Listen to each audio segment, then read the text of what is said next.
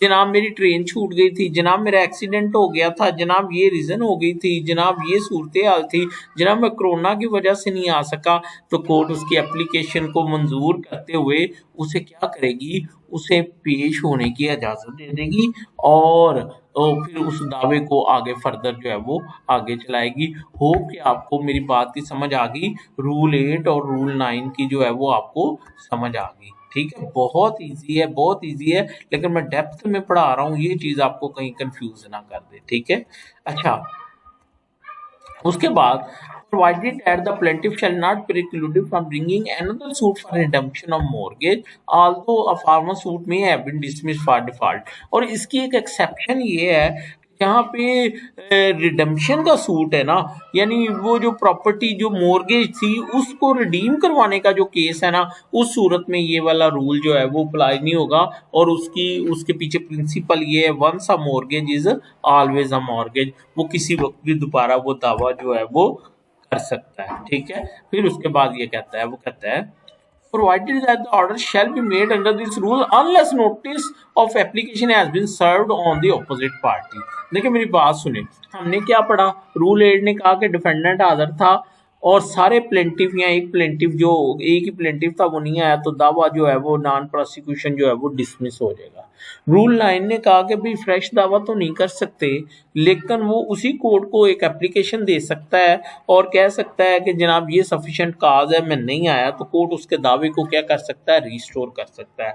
अब जो आगे प्रोवाइजो है जो है ना, वो कहता है कि कोर्ट दूसरी पार्टी को सुने बगैर ये ऑर्डर नहीं कर देगी, दूसरी पार्टी को पहले उससे उस एप्लीकेशन का जवाब लेगी कि आप बताओ आप क्या कहते हो, फिर उसके बाद कोर्ट को कोई जो है वो ऑर्डर करेगा। उसका रीजन ये है कि दूसरी पार्टी की फेवर में एक राइट क्रिएट हो चुका है, वो पार्टी के अगेंस्ट जो है वो दावा जो है मसलन वो दावा खारिज हो चुका है, तो दूसरी पार्टी को नोटिस किए बगैर कोर्ट उसको रिस्टोर नहीं करेगी। होप कि आपको मेरी बात समझ आ गई। अब जब एप्लीकेशन आएगी दरखास्त मनसूखी कार्रवाई एक तरफा की नहीं दरखास्त बहाली दावा आएगी, तो कोर्ट देखेगा क्या डिफेंडेंट नीचे पेश हो रहा था, हाँ हो रहा था, तो ये ऑर्डर 8 का दावा है, तो सॉरी रूल 8 के तहत खारिज हुआ था, रूल 9 के तहत एप्लीकेशन आई है, तो अब कोर्ट उसकी वो सब रूल 2 के तहत पहले नोटिस करेगी दूसरी पार्टी को, फिर उसको क्या करेगा, कोर्ट जो है उसको बहाल करेगी। ठीक है, अच्छा अब जो एक और बात है वो मैं आपको पहले बता चुका हूं कि ये रूल 8 जो है, ये रूल 8 जो है ये उस वक्त है जब सारे प्लेंटिफ नहीं आए। अगर कोई एक प्लेंटिफ नहीं आया तो फिर रूल 10 है, हम पढ़ते हैं उसको, रूल 10 को आगे चल के ना, रूल 10 को हम आगे चल के जो है वो पढ़ते हैं। ठीक है, अच्छा उसके बाद जो है वो हमने एक फिरक ये भी पढ़ लिया। उसके बाद रूल 8 की जो रेमेडी है वो किस में दी हुई है, वो रूल 9 में दी हुई है। ठीक है, अच्छा अब हम देखते हैं लिमिटेशन कि इसकी लिमिटेशन कितनी थी, इसको जो है वो दावे को जो है वो करवाने के लिए, यानी अगर वो इस दावे को यानी एप्लीकेशन मूव करनी उसने कि जनाब मेरा दावा बहाल कर दें, रूल 8 के तहत खारिज हो गया है, तो वो बच्चों वो आर्टिकल 163 जो है उसका किसका भला उसका लिमिटेशन एक्ट का वो बताता है, लिमिटेशन एक्ट का जो है वो सेक्शन है, कहाँ चला गया लिमिटेशन एक्ट, और वही 163 है, by plaintiff for an order setting aside the dismissal or default of appearance or for failure to pay cost of the service of process fee। ठीक है, तो ये भी वही है, रूल 3 की तरह यहीं पे है कि फॉर एंटर तो सेटिंग असाइड और dismissal for default of appearance, कि जहाँ वो नहीं आ सका तो कितने दिनों में उसने एप्लीकेशन देनी है, 30 डेज में उसने एप्लीकेशन देनी है, और वो 30 डेज कब से काउंट होंगे, from the date of dismissal count होंगे। ठीक है, सॉरी मैं इसको जरा पढ़ा करके आपको दिखाऊं, आपको तो नजर ही नहीं आना। ये देखिए ये था 163। ठीक है, by plaintiff for an order to set aside dismissal for default of appearance और for failure to pay cost of the process fee और to furnish security of cost, तो ये 30 डेज के अंदर उसने जो है ना, ये मैंने लिमिटेशन एक्ट आपके सामने जो है वो मैंने क्या किया हुआ है, मैंने खोला हुआ है। ठीक है, अच्छा अगर वो फर्ज करें कि वो नहीं आया उतने दिनों में, जितने दिनों में कि उसको जो है वो आना चाहिए था, तो फिर क्या होगा, the provision of section 5 of limitation act shall apply to the application. यानी अगर वो 30 डेज में नहीं आ सका और वो समझता उसके पास कोई सफिशिएंट कॉज है, तो वो सेक्शन 5 लिमिटेशन एक्ट के तहत जो है वो कंडोनेशन ऑफ डिले की एप्लीकेशन जो है वो साथ जो है वो लगाएगा। तो बच्चों, होप कि आपको जो है ये आज जो हमने पढ़ा है रूल 8 के वो भी समझ आ गया, 9 भी समझ आ गया। अब रूल 10 क्या है? रूल 8 तो ये था ना, सारे प्लेंटिफ नहीं आए। रूल 10 ये है कि अगर एक से ज्यादा प्लेंटिफ थे तो कोई एक नहीं आया। तो वो रूल 10 बड़ा इजी है, वो उसके बारे में बताता है। वो कहता है रूल 10 कहता है, procedure in case of non attendance of one or more of several plaintiff where there are more plaintiffs than one and one or more of them appear and the other do not appear, the court may at the instance of the plaintiff or plaintiffs appearing permit the suit to proceed in the same way as if all the plaintiffs had appeared or make such order as think fit।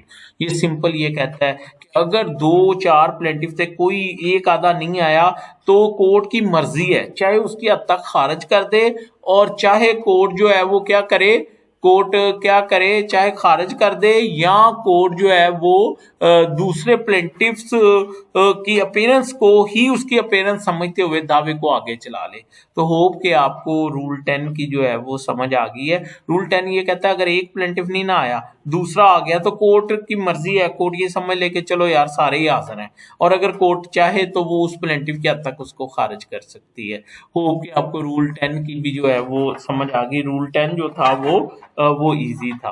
उसके बाद है rule 11, procedure in case of non attendance of one of several defendants.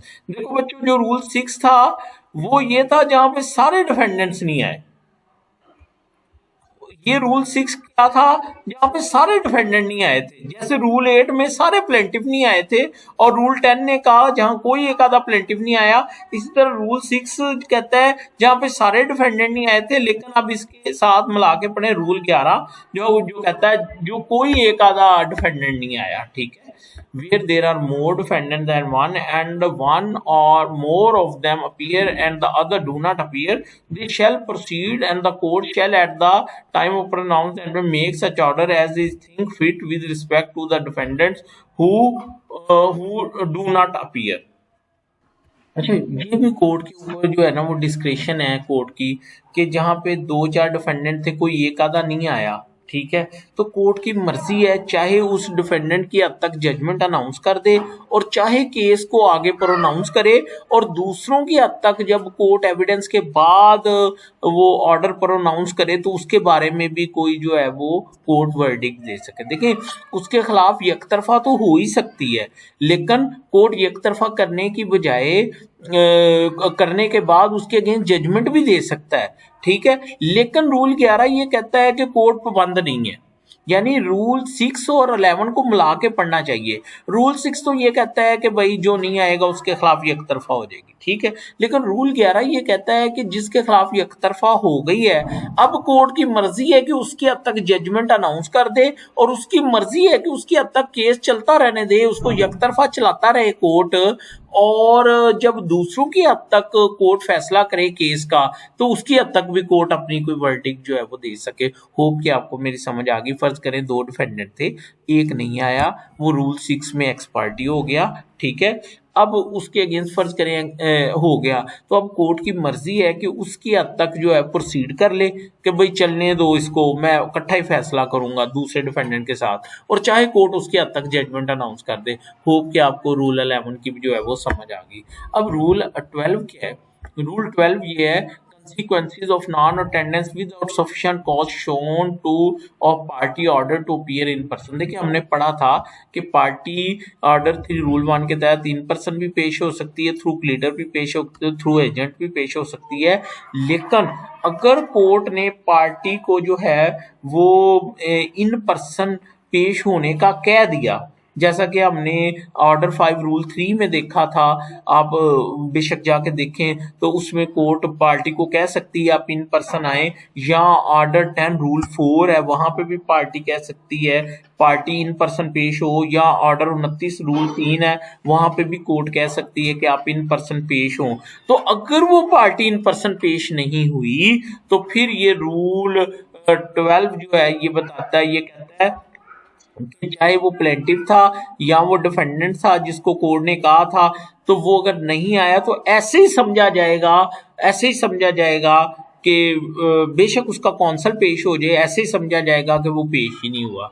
ठीक है, यानी council उसका आ गया है लेकिन वो पार्टी खुद नहीं आई, तो कोर्ट समझेगा कोई भी नहीं आया। अब मैं इसको पढ़ता हूँ। Consequences of non attendance without sufficient cause of party order to appear in person, where a plaintiff or defendant who has been ordered to appear in person does not appear in person or show sufficient cause to satisfaction of the court for failing so appear, he shall be subject to all provisions of foregoing rules applicable to plaintiff and defendant who do not appear।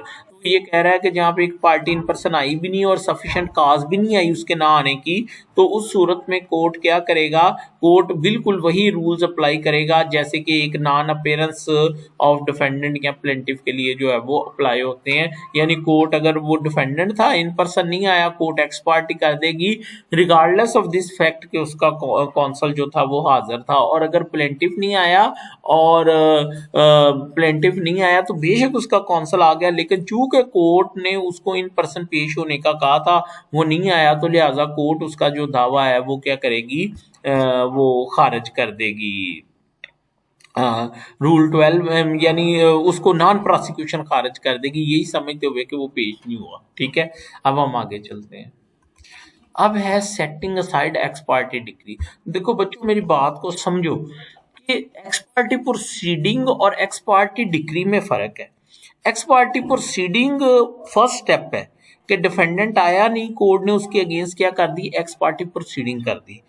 उसके बाद court फौरन या तो x parte judgement जारी कर देगी या court बीच में एक्स पार्टी एविडेंस का ऑर्डर करेगी और एविडेंस लिखने के बाद उसको क्या करेगी, उसका फैसला करेगी। ठीक है, अच्छा ये अब उसकी किस्मत है कि कोर्ट ने एक्स पार्टी प्रोसीडिंग किया, तो अभी कोर्ट ने एक्स पार्टी जजमेंट नहीं अनाउंस की तो वो आ गया, तो कोर्ट उसको पेश होने की इजाजत जो है वो दे सकती है, जैसा कि हमने पहले रूल्स में पढ़ा है।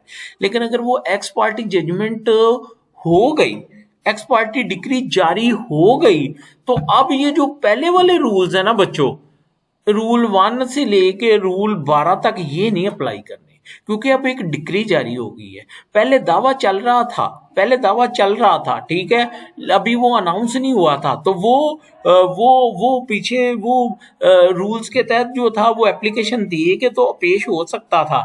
लेकिन अब ये है कि वो आया ही नहीं, एक्स पार्टी प्रोसीडिंग भी हो गई, एक्स पार्टी एविडेंस भी हो गया, एक्स पार्टी आर्गूमेंट भी हो गए, एक्स पार्टी जजमेंट भी हो गया, तो अब वो उसको क्या करवाने आया है, वो उसको सेटल। तो आपने अक्सर देखा होगा 9-13 की एप्लीकेशन जो है वो कोर्ट में आती है। ठीक है, ये बड़ा इंपॉर्टेंट है, ये देखिएगा जरा इसको। ठीक है, setting aside ex parte against defendant in any case in which a decree is passed ex parte against a defendant, he may apply to the court by which the decree was passed for an order to set aside। जिसके खिलाफ x parte decree हो गई वो court में application दे सकता है उसको set aside करने की।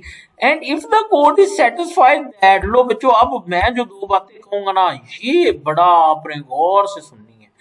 एक्स पार्टी डिक्री को सेटिस्फाइड करने की सिर्फ 2 ग्राउंड है।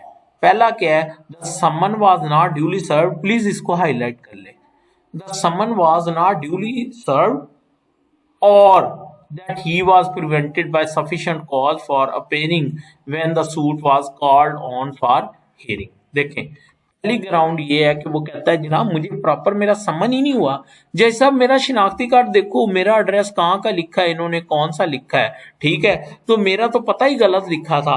तो ये अगर वो एस्टेब्लिश कर देता है कोर्ट में, बेशक कोर्ट इशू फ्रेम कर ले उसको डिसाइड करने के लिए कि आया इसको प्रॉपर पते पे हुई थी या नहीं हुई थी, लेकिन अगर नहीं हुई तो वो नॉट ड्यूली सर्व, तो कोर्ट उस डिक्री को क्या कर सकता है, सेट असाइड कर सकता है। और दूसरी ग्राउंड कौन सी है, दूसरी ग्राउंड ये है कि देवर अनअवॉइडेबल सर्कमस्टांसिस, मसलन वो कोरोना की वजह से नहीं कोर्ट में पेश सका, लॉकडाउन था, जलजला आ गया था, ठीक है, वो बैरून मुल्क चला गया था, वो प्रिजन में चला गया था, ठीक है, व्हाट्सोएवर जितनी भी ये उसके अनअवॉइडेबल सर्कमस्टांसिस से अगर वो उसको स्टैब्लिश करे तो कोर्ट उस डिग्री को क्या कर देगा, उस डिग्री को बच्चों क्या कर देगा, सेट असाइड कर देगा और केस को आगे लेके चलेगा। तो 9-13 की दो ही ग्राउंड्स है। कौन सी? एक ग्राउंड ये है कि जनाब आई वॉज नॉट ड्यूली सर्व, मुझे कोई प्रॉपर तरीके से समन नोटिस नहीं मिला, उसके लिए कोर्ट रिपोर्टें भी पड़ेगी जो आई थी, ठीक है। और दूसरा जो है वो ये था कि जनाब दे वर अनअवॉइडेबल सर्कमस्टांसिस। अच्छा बच्चों, अब एक बात सुनो, अगर वो कोर्ट में ये कह दे कि जनाब इसने फ्रॉड किया है, इसने जानबूझ के मेरा पता गलत लिखा है, जानबूझ के, तो ये एक ऐसा एलिमेंट है जो इस एप्लीकेशन को किस में ले जाएगा, 12(2) में ले जाएगा, क्योंकि अब वो फ्रॉड अलेज कर रहा है। क्या कर रहा है? अलेज कर रहा है। तो वकील क्या करते हैं, वो 9-13 के साथ रेड विथ सेक्शन 12(2) भी ले जाते हैं, क्योंकि वो इस ये वाली ग्राउंड्स भी ले रहे होते हैं और साथ में वो फ्रॉड की ग्राउंड्स भी जो है वो ले रहे होते हैं, ठीक है। तो इस तरह से वो मिलके भी वो एप्लीकेशन कोर्ट के सामने आ जाती है। तो हमने 9-13 में अभी तक ये पढ़ा है कि अगर एक्स पार्टी डिक्री हो गई है तो वो कोर्ट में एप्लीकेशन दे के तो उसको सेट असाइड करवा सकता है, लेकिन उसकी शर्त ये है कि उसकी दो ग्राउंड्स वो एस्टेब्लिश करे। पहली ग्राउंड ये है कि he was not duly served, sorry, दो में से एक ग्राउंड एस्टेब्लिश करे कि he was not duly served या he was not duly served या अनअवॉइडेबल सर्कमस्टांसिस। तो हो बच्चों, आपको मेरी बात की जो है वो समझ जो है वो आ गई है, ठीक है। अब हम आगे चलते हैं। अच्छा, the court shall make an order setting aside the ex parte decree against him upon such an term as to cost. क्या मतलब?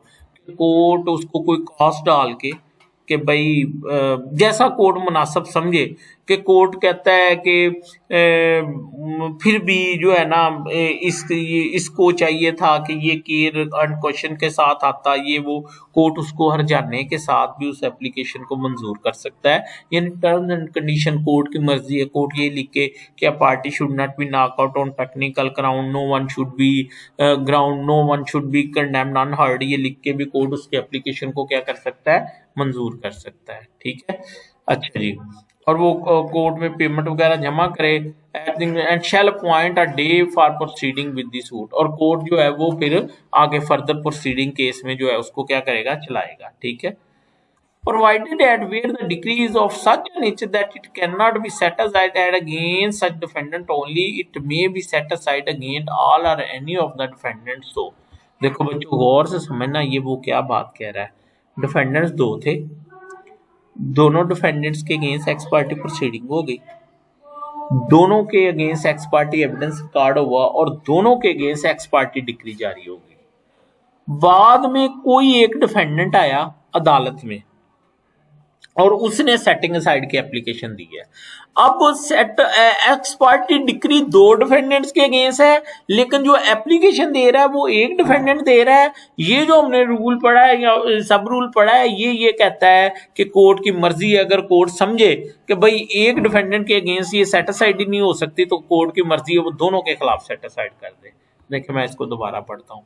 Provided that where the decree is of such a nature that it cannot be set aside as against such defendant only, it may be set aside against all or any of the defendants। क्यों बच्चों बोलो, समझ आ गई मेरी बात की है?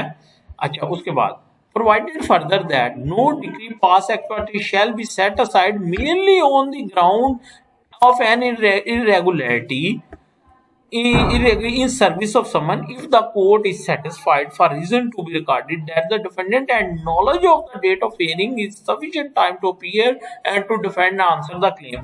Court को सिर्फ ये सेटिस्फाई करना है, कोर्ट को खुद को, कि इसको इल्म हो गया था। अब चाहे 100 डिफेक्ट हो समन नोट्सों में, उसकी बुनियाद पे कोर्ट सेट असाइड नहीं करेगी अगर कोर्ट को ये यकीन हो गया कि इसको इल्म था, ठीक है। होप कि आपको मेरी बात जो है वो समझ आ गई। अब बच्चों, अब इसके बारे में जो है कि इसकी लिमिटेशन कितनी है, कितने दिनों में सेटिंग असाइड की जो है वो देनी है, वो क्या कहते हैं एप्लीकेशन।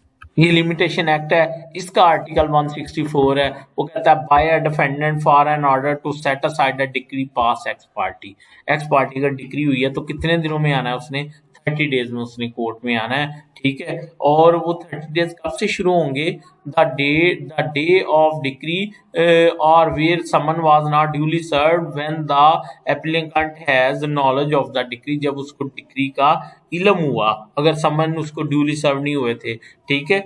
और तो वहां से उसने कोर्ट के अंदर जो है वो उसने आना है। होप के बच्चों आपको मेरी बात की जो है वो समझ आ गई है, ठीक है। अब इसको आगे पढ़ते हैं। और वही अगर वो 30 डेज में नहीं आया तो फिर उसको क्या करना होगा, सेक्शन 5 की लिमिटेशन एक्ट की जो है वो एप्लीकेशन मूव करनी होगी, ठीक है। उसके बाद है no decree to be set aside without notice to opposite party, again no decree shall be set aside on any such application for unless notice of aforesaid served on the opposite, जब तक दूसरी party को जो है वो notice जो है वो नहीं दे दिया गया। अच्छा बच्चों, अब एक चीज रह गई कि इसके अगेंस्ट अपील लाई करनी है, setting aside ex parte judgement and decree के अगेंस्ट, ठीक है, या रिवीजन लाई करनी है। सबसे पहले तो लेक्चर नंबर 5 याद रखें, जहां पे मैंने आपको बताया था कि भाई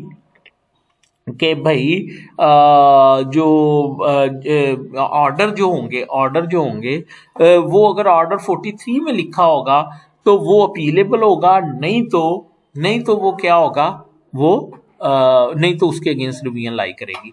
इसी तरह आप अगर ऑर्डर 9 रूल 9 या ऑर्डर 9 रूल 13 का आपने डिसाइड करना है कि ऑर्डर 9 रूल 13 के अंडर जो ऑर्डर हुआ है वो अपीलेबल है या नॉन अपीलेबल है, तो आप फौरन किसको करेंगे, ऑर्डर 43 को खोलेंगे। तो आप जाएं, ये मैं आपको असाइनमेंट दे रहा हूं, क्या उधर लिखा हुआ है, ठीक है। अगर उधर ऑर्डर 9 रूल 13 लिखा हुआ है तो वो अपीलेबल है, लेकिन मैं आपको बताऊं कि नई जो अमेंडमेंट्स आई हैं उसके तहत बहुत सारे ऑर्डर 43 के तहत जो है वो रूल जो हैं वो क्या हो गए हैं, रिपील हो गए हैं। तो आप अपना बेयर एक्ट भी ठीक कर लो और फिर उसके बाद आप फैसला करो इसके अगेंस्ट अपील लाई करनी है या नहीं करनी। मैं थोड़ा सा आपको बताऊंगा वो क्या कहते हैं, यहाँ पे ये देखें, ये ऑर्डर 43 है ना, ऑर्डर 43 है, तो यहाँ पे देखें आप जरा, ये सारे रिपील हो गए हैं नए लॉ में, ACEFGHIKLMNO एंड V, ये सारे क्या हो गए हैं बच्चों, ये ओमिट हो गए हैं। लिहाजा इनके अगेंस्ट अगर अपील लाई करती थी तो अब नहीं करती थी। आप अपने उस ऑर्डर 43 को खोलें और ये जो क्लाज है इनके ऊपर लाइन फेर दें ताकि आपको पता चले कि ये जो है वो ओमिट हो गए हैं और उसमें ऑर्डर 9 रूल 13 भी था जो कि अब उन्होंने क्या कर दिया, ओमिट कर दिया, ठीक है। इसी तरह उन्होंने ये भी अमेंडमेंट्स किए हैं, इनको भी आप जो है वो देखें। इंशाल्लाह हम जब वहां पहुंचेंगे तो हम लोग उसको जो है वो जरूर जो है हम लोग उसको जो है वो देखेंगे। अल्हम्दुलिल्लाह अल्हम्दुलिल्लाह शुक्र अल्हम्दुलिल्लाह, हमने ऑर्डर 9 जो है वो मुकम्मल कर लिया, ठीक है। एक्चुअली ऑर्डर 9 बड़ा इजी था और मुश्किल काम हमने कर लिया है। अब इंशाल्लाह आगे CPC इतनी मुश्किल नहीं है। और मैं आपको एक बात बताऊं, ये ऑर्डर 21 तक की CPC है, आगे तो हमने चीदा उसमें से चीज़ें करनी है। तो मुझे अपनी दुआओं में याद रखें। थैंक यू सो मच, अल्लाह हाफिज़।